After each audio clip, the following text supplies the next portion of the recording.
Hey, you guys, this is Josh And Carolyn. with Homesteading Family, and welcome to this week's episode of the Pantry Chat Food for Thought. This week, we are tackling an interesting topic, which is finding joy in homemaking. But we're actually going to be talking about it from a little bit of a different angle because we're going to be discussing finding joy in a home-centered life. Because they kind of are the same. They have the same problems attached to them, the same challenges. So we're going to be talking about how to find joy in your home-centered life. Well, and I think there's a lot there that's just about finding joy in life. There's a lot of foundation pieces. I mean, for us, it's definitely centered in that home-centered life, but it's really foundational to just finding joy in life. It really is. Yeah, I think it applies to just about everything because everything has some degree of drudgery to it. But the thing is when you aren't out and you aren't distracted all the time, you have to face yourself a little bit more, right? You have to actually deal with yourself, and you have to deal with your discontent if you're not running out the door all the time and, being entertained everywhere and, doing all the things that is kind of normal to do in everyday culture. So finding joy just period is kind of countercultural. Finding it at home when you have a lot of down and quiet time, it really helps you to perfect that art, or at least to make it better, right? Yeah, you also have to deal with people in a different way. If you're home and it's a home-centered life, this homesteading life, you're often homeschooling. Sometimes you're working from home. And so your relationships change. And that can be challenging from the everyday, what a lot of people experience as normal, as people are coming and going and they relate on a different level. And so this is going to be a good discussion. But we're going to catch up a little and a little chit chat. And for those of you watching, we're next to each other, but we're not. Figure that one out for those of you that are listening. Yeah. We're actually in two different locations here today. I miss having you sitting right here. Have a cup of coffee with me. That's always a fun moment. But I'm in the office today and have some prep. This will be old news by the time this comes out, but prepping for the Traditional Skills Summit. So having to work early from the office today. So we are apart, but together. Yeah. Well, you're not too far away. At least you'll be. I saw you this morning. I'll see you this evening. So that's a good thing. But what have you been up to? What have I been up to? Well, I'm late in cleaning out the deep bedding this year in the barn. So that's been my main chore this morning, besides just kind of overseeing the general flow outside. But that's been my main job, is getting that out of the barn and piled and mixed and composted, ready for pasture either this fall or in the spring. We'll see when we get to it. That's been one of my larger projects. Of course, we're working on a barn addition and running out of daylight hours to kind of have a better setup this winter, as we're just slowly making improvements on our deep bedding system and housing our cows, which we don't have a lot of cows, but they nearly doubled this year. So we've just reproducing assets. It's right. Nice when they double themselves. Reproducing assets. That is, you could say that's probably an 80-90% return on investment this year. That's pretty good as far as investing goes. Very good. But we do and knew we had to keep doing some things on the barn. This is going to hopefully be the final addition to the barn and have some long-term permanent setups in place. So a lot of what I'm up to is around getting that done and ready. It's September and weather's cooling off and starting to feel the pressure that winter is not that far away. Yeah. Definitely. What about you? What are you? I think the harvest is just trickling in. I don't know that trickle is the right word. I think it's now like gushing in. Okay. Every day there's big boxes and baskets and stuff coming in that are filled with things that need to find their way into dinner or into the pantry. And so there's a lot of just dealing with the harvest at the moment, which is exciting. It's these challenging moments of like all year you dream of these fine, fresh tomatoes, and then you get them. And in North Idaho, you get them all in a couple week period. And then that's it. Like that's what you've got. And so it feels like a race against the clock kind of every day to keep up with the produce and make the most use of it and the best use of it, and not to let things go to waste, because once it's done, it's done. And we're approaching that moment really quickly, most likely. Although, last year we didn't have a frost till mid-October. So you never know, but usually we're not far from kind of starting to wrap up the garden here. Right. So yeah, I'm really been taking care of that. The other exciting thing that is going on around here, well, a couple of them, is the milk. Not only do we now have the milk cow, but we have the milk goats. And so, it's really interesting what this has done in the house is it's forcing other people to learn how to make cheese and butter because one person just can't keep up with the amount of cheese making that needs to happen, or even the butter making that needs to happen in order to keep up with this amount of milk that's coming in. And so now we've got one of the younger girls, Abigail, is doing a lot of butter and cheese making. In fact, this morning she's making paneer from all the rest of the goat's milk. So good. Cheese is so good. And it's very well timed because we're not quite at butchering yet, and we're very low on meat. And the paneer just kind of acts like almost, well, it's another protein source because you can put it in your stir fries for dinner. So it's a little different than the way cheese often works because it doesn't melt. So anyways, we're kind of having fun, and it's helping us to like reach out into the next children as far as training up cheese making. Our intern is getting a crash course in cheese making right now. She is getting strong arms from stirring curds, a lot of curds, a lot of days out of the week. And I think she's loving that. So it's a lot of fun, lots of interesting things going on. And then the other thing that's really exciting is, I don't think we've shared this publicly yet, but we've just signed contract for writing a freeze drying book. Oh, I thought you were going to say something else, but that is great. Yeah. Yep. So we've got that going on in the background. So I'm doing a lot of extra playing with the freeze dryers and like testing things and trying things and dialing that in. And so this, of course, is the perfect season for that, being that we've got a lot of produce coming in. So this is very exciting to be writing my first published book. That's pretty cool. You guys, this is going to be, especially those of you that take our classes and know Carolyn's teaching, this book is going to be amazing when it comes to freeze drying preservation. Carolyn just does her diligence, does her research, and this is a really exciting project that we get to work on. Yep. It's going to be fun. I'm writing, just like I to do classes, I'm writing the book that I wish that I could have sitting there when I'm freeze drying. Yeah.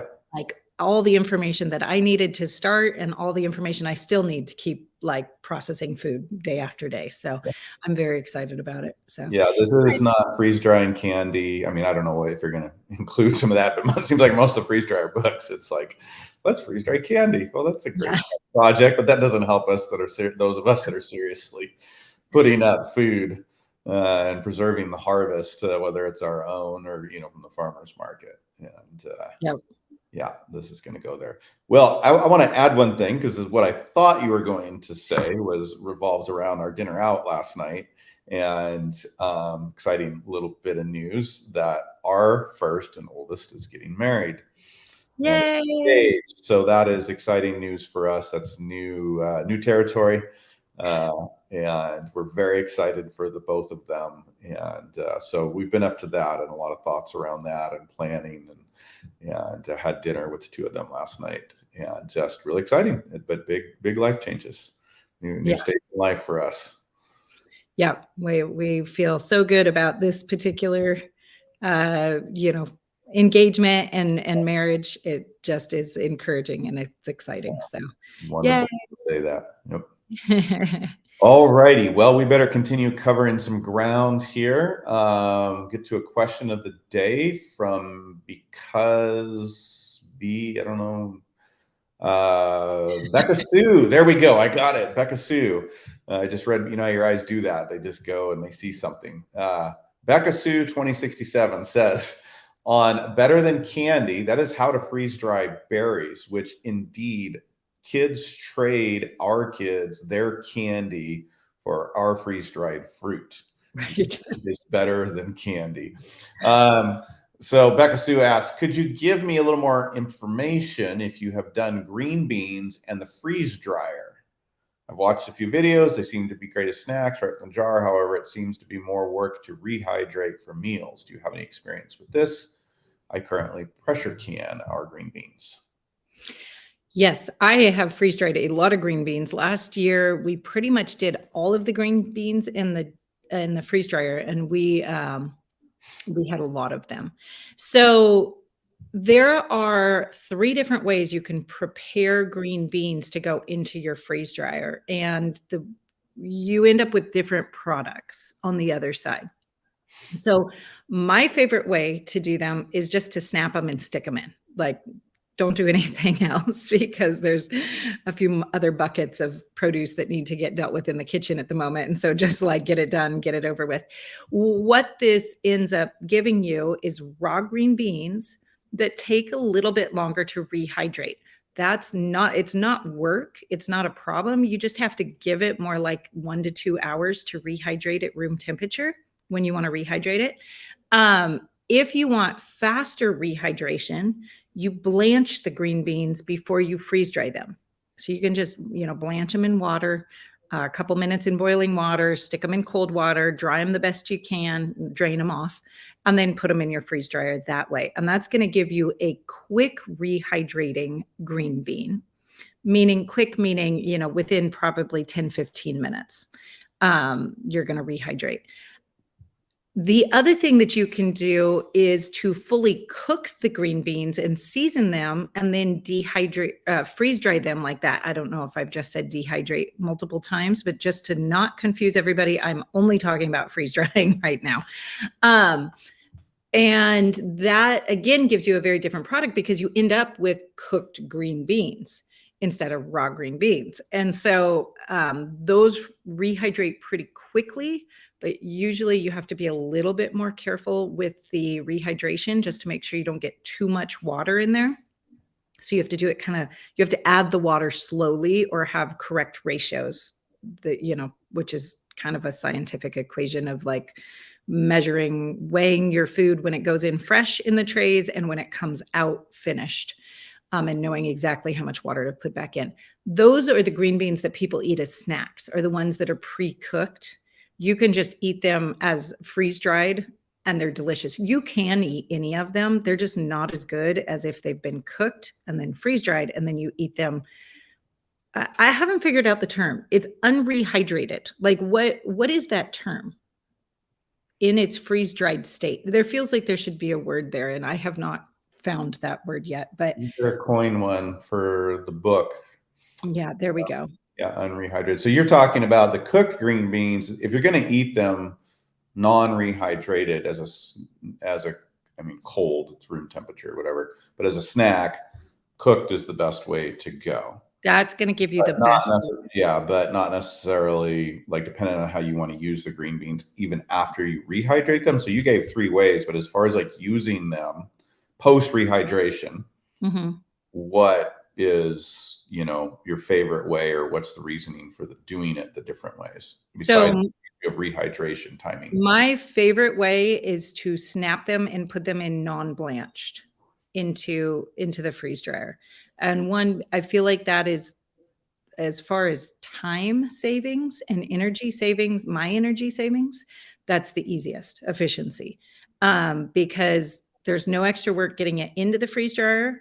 And then when you take it out of your jars, it's been in storage and you decide you want to have green beans to go with dinner, you just put them in cold water or cool water on your counter. You just have to do it a couple hours ahead of time and let it just sit. And then they're ready to go at dinner time to get sauteed or steamed or whatever it is you want to do with them to get Cook them. is normal. Yeah. Yeah. Yeah. So that's my favorite. On the other end, when you pre-cook them, you can probably rehydrate them with boiling the water the way you rehydrate, say, like I do some backpacking and hunting and I rehydrate stuff. Just you pour boiling water in, let it sit, it's ready to eat. So presumably, I'm making the presumption here that with the cooked green beans, you're putting more work up front, but you could just add hot water theoretically and have that ready for the meal. So shorter prep time at meal time, kind of that ready to go type thing. Right. And you can have all your seasonings in it. You can, have some onions and garlic cooked in there with it and, all of that. You just want to not cook it in a high amount of fat because the fat doesn't doesn't freeze dry well, and it'll cause your green beans to go rancid. So you want to do a low fat preparation on that. And then, when you rehydrate it, like you said, you just use a very hot or boiling water, pour it over, let it sit, and you've got a ready-made side dish. Yeah. That's great. Those are some good options for Yeah. going a couple different directions, and it all works well depending on what you want. Right. Yeah. All good choices. Lots of good choices with freeze drying. Cool. All right. So getting on to topic, finding joy in homemaking, particularly. That is our subject line for the day. I think as continuing on the discussion from one of our last pantry chats where we were talking about mindset, this is one of those mindset challenges that people really have. And in making the shift from maybe a city consumer life to a more home-based, productive life is, finding joy in doing something that does get mundane. And it's not always, you don't always get a lot of thanks for it. You have to be very internally motivated in order to really live out finding joy. And so as I'm thinking about mindset and the mindset shifts that we need to make in order to be successful homesteaders, when Donna Cluster from Creative Essential Mama asked me to do a collaboration on finding joy in homemaking, I was just like, oh yeah, that's going to fit right into the discussion because I think this is just essential. This is something we really struggle with, but it's one of those things, there's not really a DIY how to do it tutorial out there. It's just something we need to start being aware of and start cultivating in ourselves. And, again, like we said back at the beginning, it's kind of choosing to find joy in life, right? It's choosing to find joy in intentional living and in choosing to find joy in living in a countercultural way, which goes against the grain. And that's hard to do. Yeah, it really is.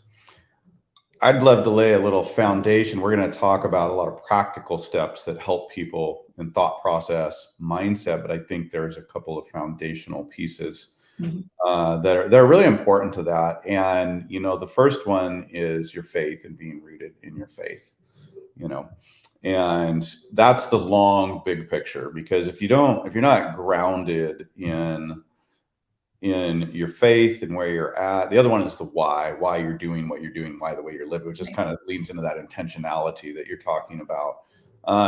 But both of those are that foundation that carry you through and undergird the day-to-day and the strategy and the practical things that you do. And, for us, faith in Jesus Christ, knowing, just being secure in our faith and how we live and what we do is, it's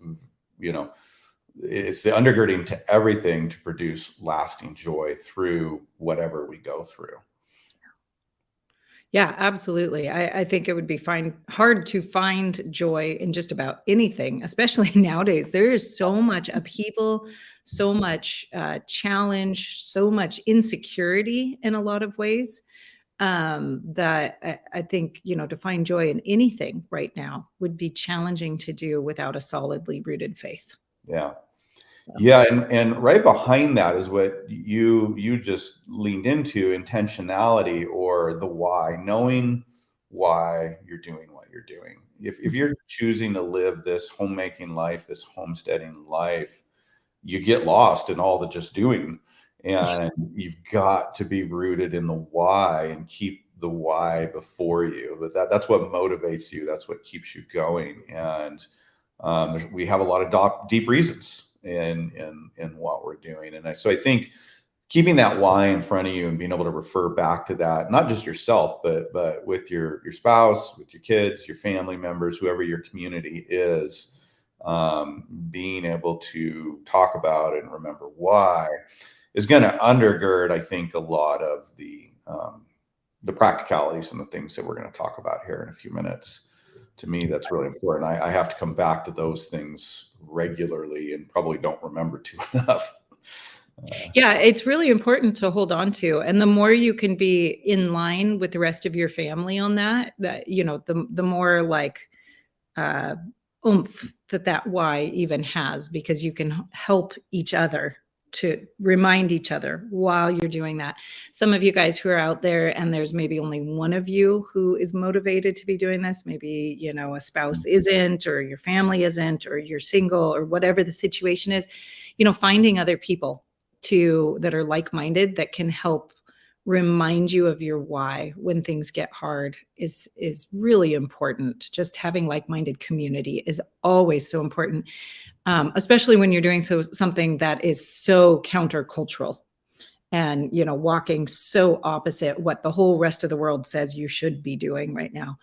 But I think this is an important place to bring out something that's really near and dear for Josh and I, as far as a principle that we like to talk about a lot, is that fear and joy are not they're not compatible. They're not good roommates. They really are. If your motivation is fear of what's happening in the world, you're going to have a really, really hard time finding joy in what you're doing, either on the homestead or at home, or, any location.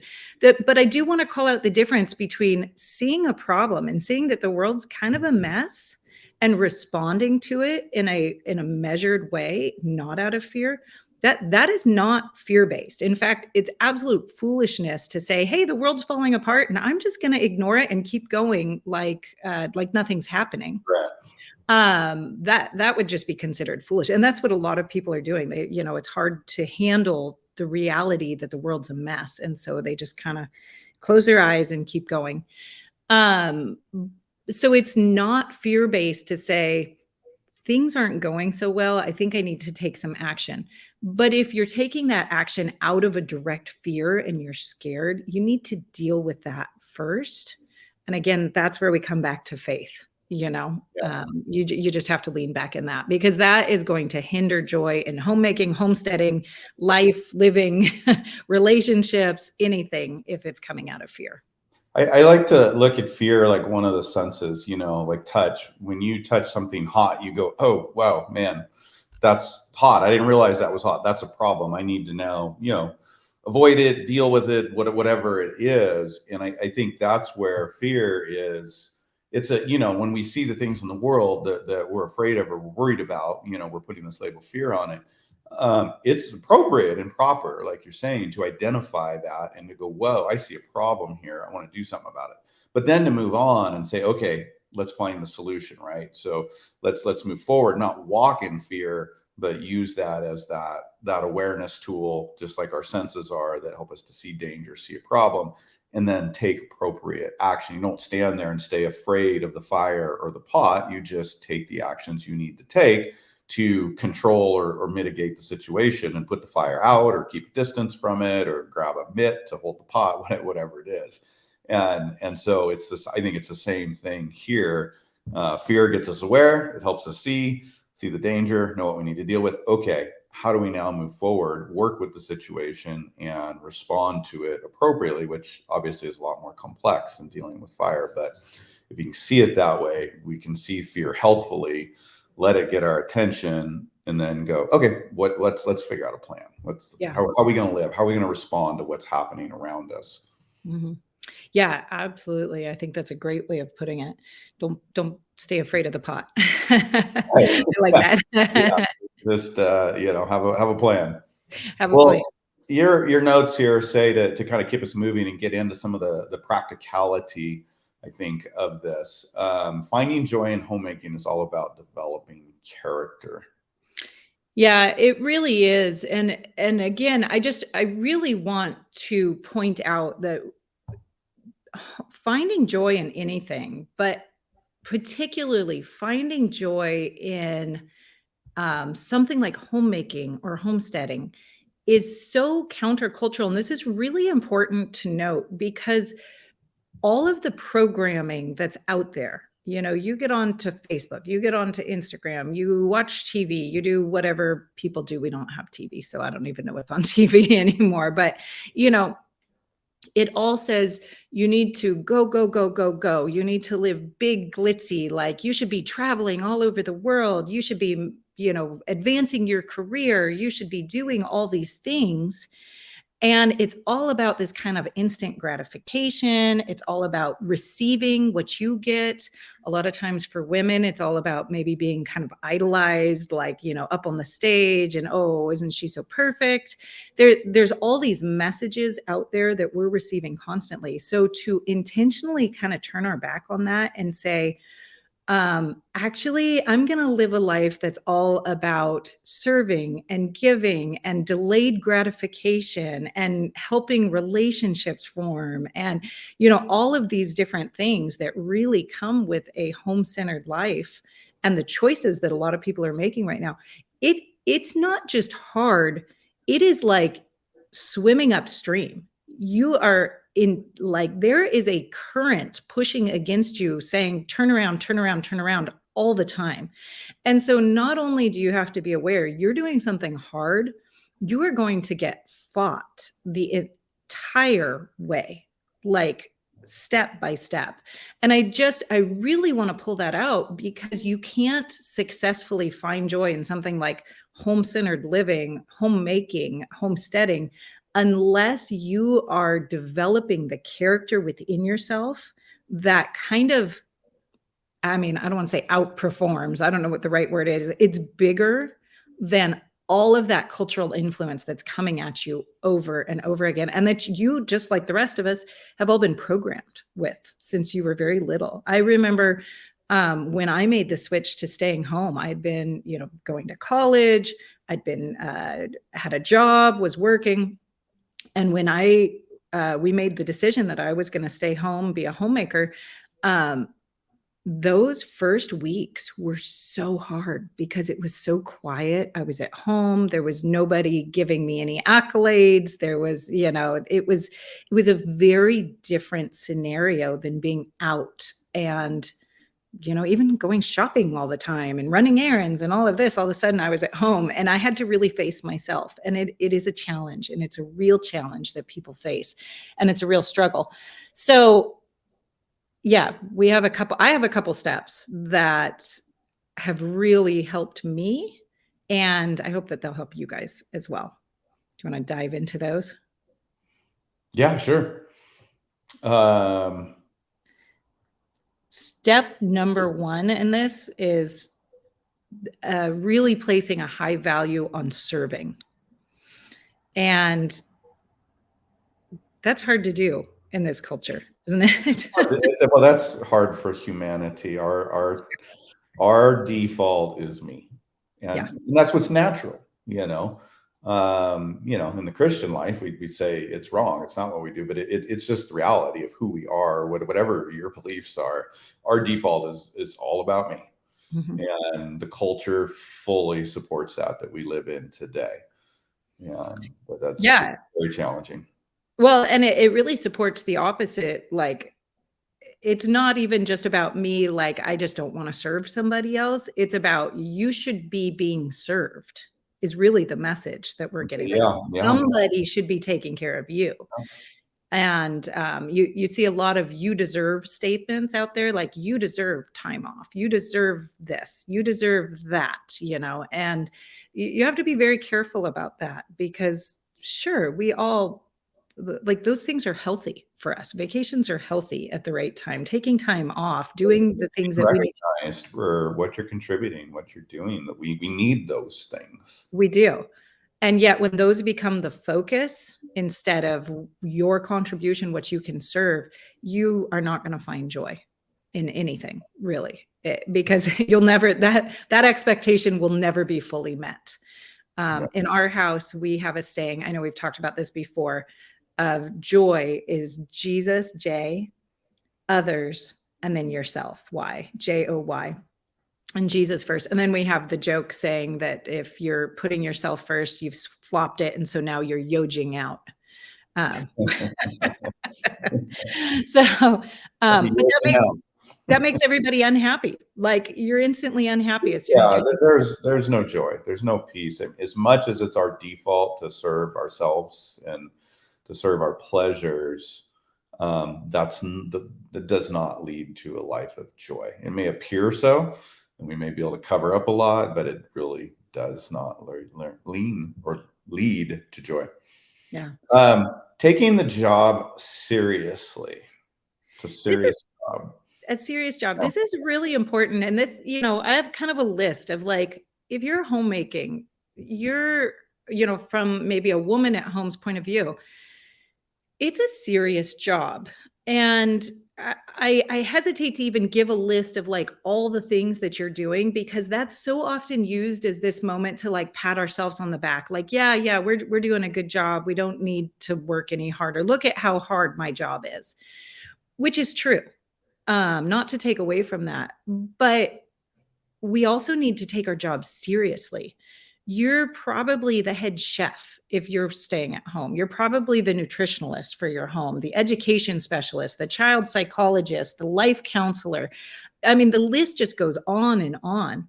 Herbalist, like farmer, all the different things that you can be. Definitely chief decorator. So yes, good job that you're being those things, but are you taking them seriously as a job? Like, are you diving in and learning more about it and figuring out how you can be a better chef, how you can be a better household manager?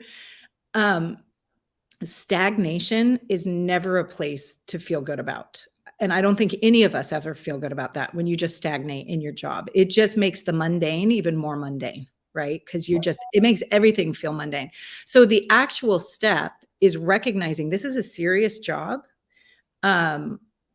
How can I take this seriously? How can I do a better job? How can I learn more and advance my career as a home educator, a homesteader, a homemaker, whatever it is?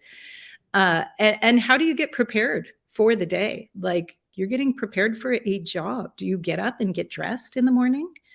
Or do you just kind of wear your pajamas around all day, and go with that? Not that there aren't days that we could use pajamas when you've been up with a baby all night or whatever the situation is. But as a routine, are you taking it as a serious job is the question. And we really need to, in order to find joy in what we're doing. I wanted to add in a little something I'm just thinking of. We didn't cover this, and we're approaching this a lot from the homemaking. Yeah. And, I know homesteading, but for the men, a lot of this life, a lot of us have geared it towards bringing the men closer to home as well. We certainly have. I hear a lot of men, they're trying to figure out how to do that, or they're doing that.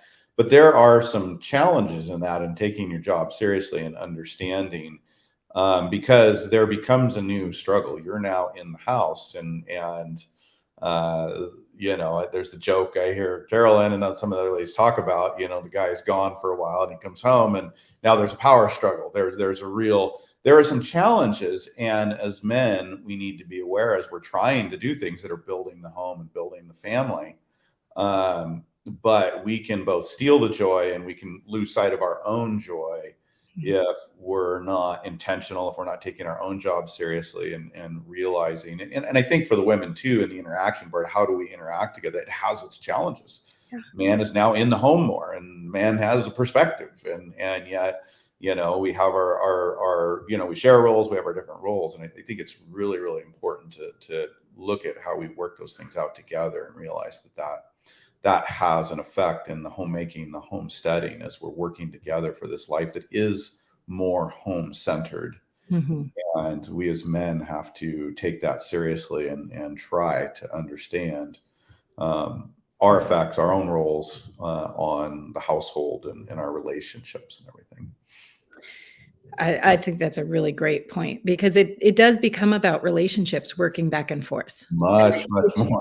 much more, because all of a sudden you're at home all day. If you're all at home and you're not leaving, not only are you having to face yourself and your own reality, you're having to face how you affect other people and how they affect you. And you're having to learn how to work together in that for a greater good. And that can be a wonderful thing. It can be a bumpy road in making that transition. But if you stick through that, it can actually be a really wonderful thing and really strengthen relationships. We are getting a little short on time, so I'm going to go pretty quickly through the last few ideas that I have here. But the first one is finding gratitude and beautiful in everything you're doing, even the mundane things, is taking time to recognize the beautiful. I think back to times where women have had very little, and I speak from women because that's where I've studied in my experience, but they've had very little. And, you think about even quilting and the scrap quilts that they used to make. They used to save the little bits of scraps and put it together just to be able to keep their families warm, because every bit counted and they didn't have extra. And yet you look at those quilts and they're phenomenally beautiful. Like, they put so much heart into these little scrap quilts that they had so little to work with. And they used it as their palette and as their, canvas for making something beautiful. So find the beautiful and make the beautiful even out of the mundane, and put the little extra effort in to express. Well, and look for it. Be observant. If you take the time to look, there is beautiful. There are things to be thankful for. I watch so many people, just even when you're walking, coming and going on your property, in the house or out doing. I watch so many people that just walk in a straight line and they don't look around. And take time to look around and just enjoy whatever, the sunshine, the bird song, the beauty of a child doing something, playing. I mean, it's literally moments. But when you're observing, you capture a lot of those moments and you find beauty and gratitude just in that. Gosh, that changes your whole perspective when you do that, doesn't it? Yeah. Right there. Number 4, surround yourself with like-minded friends for encouragement. It's so hard if you have friends who don't have a clue what you're doing. They don't understand it. And they're just saying, that stuff's at the grocery store. Why would you bother? That'll wear on you. I'm not saying dump all your old friends, but I am saying maybe start developing some intentional relationships with people who are doing the same thing.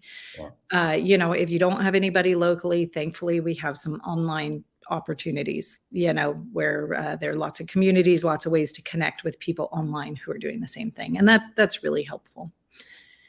And then last, ask for encouragement. It can be a thankless job. It can be hard. Sometimes, from a mom's perspective, you're a mom with a bunch of kids. They're not thankful that you've grown the green beans and you're making them eat it. Like, they would have been very happy if you hadn't done that, And so sometimes we really need to reach out and ask and just say, I'm feeling a little discouraged. I need some encouragement. Ask your spouse, ask your friends in your network, have somebody that you can turn to who can encourage you, and in turn, be ready to encourage them. Yeah, that's what I was going to follow up with is as much as you're asking, be an encourager. And you get your head down, you're working, you're doing stuff. We forget to encourage the people around us, and you're going to feel better. And it reminds people around you to be encouragers. And so as husbands, wives, leaders, wherever you're at, particularly as we do that, we just create a more encouraging environment. It's a good place to live. An encouraging environment.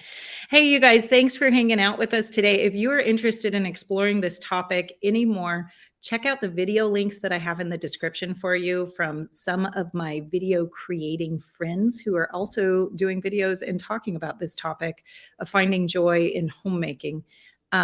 And yeah, hopefully this is an encouragement to you guys, and you feel like you can take some of these steps and use them as tools in your own life to bring in a little bit more joy.